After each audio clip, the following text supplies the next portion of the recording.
નમસ્કાર મારા વાલા ખેડૂત મિત્રો, મારું નામ છે પ્રિન્સ રાસડિયા. ગુજરાત વેધર નામની આ ચેનલ. આજની તારીખ થઈ ગઈ છે 24 જુલાઈ 2026.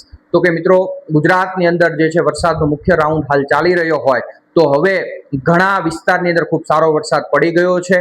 હાલમાં ઘણા વિસ્તારની અંદર સારો વરસાદ પડી રહ્યો છે અને ઘણા વિસ્તારો હજી પણ એવા છે કે જેમને વરસાદની રાહ છે. એક સારો વરસાદ આવી જાય તો ચિંતા દૂર થાય મિત્રો.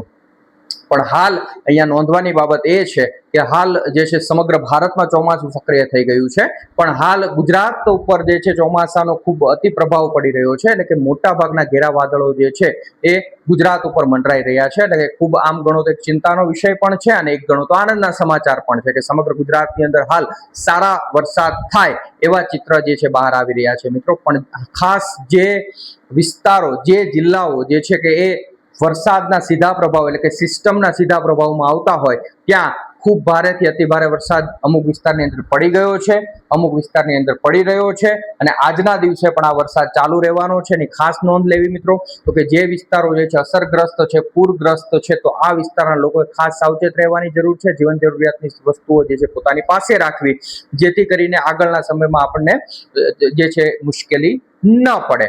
પણ હવે ખાસ જે છે આજના દિવસે કયા કયા વિસ્તારમાં જે છે વરસાદનો પ્રભાવ ધીમે ધીમે વધતો જશે તો એના વિશે મિત્રો વાત કરવી છે. તો જે મિત્રો નવા હોય ખાસ આ ચેનલને સબસ્ક્રાઇબ કરી લેજો અને ફેસબુક પેજ ઉપર પણ જઈ અને ફોલો કરી લેજો મિત્રો. અને જો વિડીયો ગમતો હોય તો લાઈક કરવાનું ભૂલતા નહીં. હવે આપણે વાત કરવી છે આજના વરસાદના વિસ્તારો વિશે મિત્રો.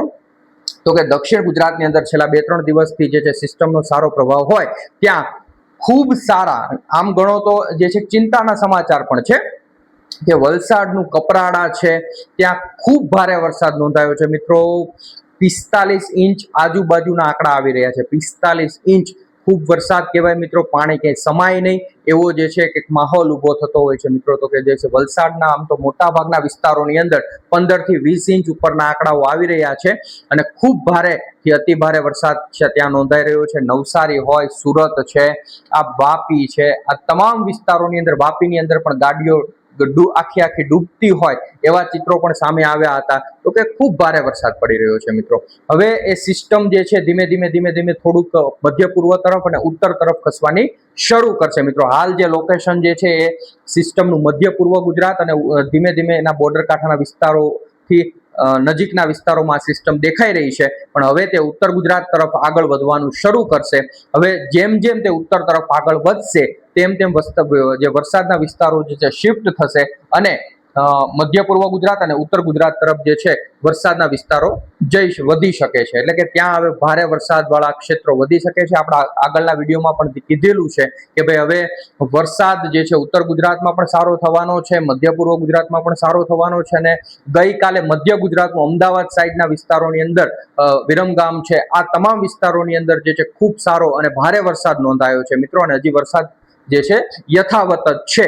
તો હવે મધ્ય પૂર્વ ગુજરાત, ઉત્તર ગુજરાત અને કચ્છનું જે પૂર્વ વિસ્તાર છે આ તમામ લોકોએ સાવચેત રાખવાની જરૂર, સાવચેતીના પગલારૂપ જે છે કે ખૂબ ધ્યાન રાખવાની જરૂર છે. કારણ કે હવે આ વિસ્તારોની અંદર ક્યાંક ભારેથી અતિ ભારે વરસાદ મેઘ તાંડવ થઈ શકે છે મિત્રો. અને હવે આ સિસ્ટમ ધીમે ધીમે જે છે રાજસ્થાનના દક્ષિણ ભાગો તરફ જે છે આગળ મૂવ કરશે અને એનો જે વરસાદનો ઘેરાવ, એનો ટ્રફ જે છે અરબ સાગર તરફ રહેશે. એટલે કે જે છે એના દક્ષિણ તરફ, સિસ્ટમના દક્ષિણ તરફના ભાગોમાં ખૂબ ભારે વરસાદ થઈ શકે છે. એટલે આનો પ્રભાવ સૌરાષ્ટ્રમાં પણ પડશે અને સૌરાષ્ટ્રનું જે છે મધ્ય સૌરાષ્ટ્ર સુધી આનો જે છે પ્રભાવ વરસાદનો પડી શકે છે મિત્રો. અને અહીંયા પણ જે છે કે હવામાન ખાતું રેડ એલર્ટ જાહેર કરે તો નવાય નહીં. જેમાં આપણે જામનગરનો વિસ્તાર હોય, મોરબી, સુરેન્દ્રનગર, બોટાદ, આ તમામ વિસ્તારોની અંદર રેડ એલર્ટ જે છે જાહેર કરવામાં આવી શકે છે. ત્યારબાદ જે છે ભાવનગર, અમરેલીનો વિસ્તાર છે અને આ તમામ વિસ્તારો પણ જે છે કે આ વરસાદના પ્રભાવ હેઠળ આવે અને જેમાં દક્ષિણ સૌરાષ્ટ્રનો જે દરિયાકાંઠાનો વિસ્તાર છે તો ત્યાં થોડોક વરસાદની સંભાવના વધારે રહી શકે છે.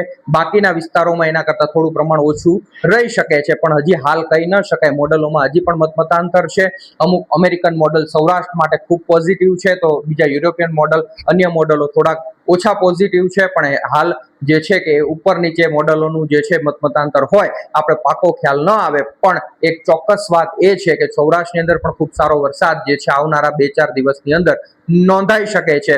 ત્યારબાદ જે છે આપણે પશ્ચિમ સૌરાષ્ટ્રની વાત કરીએ તો દેવભૂમિ દ્વારકા છે, પોરબંદર છે, જામનગરનો જે પશ્ચિમ તરફનો ભાગ છે, આ તમામ ભાગોની અંદર પણ વરસાદની સંભાવના ખરી, પણ કેટલો વરસાદ પડશે, ભારે વરસાદ પડશે કે નહીં, એના વિશે હજી થોડુંક ચિંતાનો વિષય એ છે કે હજી ઉપરના લેવલ ઉપર જે ભેજનું પ્રમાણ ઓછું છે, એટલે કે જે 500 HPA ઉપરનો જે લેવલ છે ત્યાં હજી થોડોક જે છે કે સૂકા પવનો જે છે એ આવી રહ્યા હોય, જો એ હટી જશે તો આ વિસ્તારોની અંદર પણ ભારેથી અમુક એકાદ સેન્ટરની અંદર ખૂબ સારો વરસાદ જોવા મળી શકે છે. ત્યારબાદ જે અન્ય ગીર સોમનાથનો ભાગ છે તો આ વિસ્તારોની અંદર પણ રેડા ઝાપટા, ભારે ઝાપટા, મધ્યમ વરસાદને ક્યાંક એકાદ સ્પેલ ભારે થઈ શકે છે. મિત્રો આમ ગણીએ તો કે કચ્છનો પણ તમામ વિસ્તાર આવી જાય, ઉત્તર ગુજરાત, મધ્ય પૂર્વ ગુજરાત, મધ્ય ગુજરાત, દક્ષિણ ગુજરાતમાં તો ખૂબ સારો વરસાદ છે.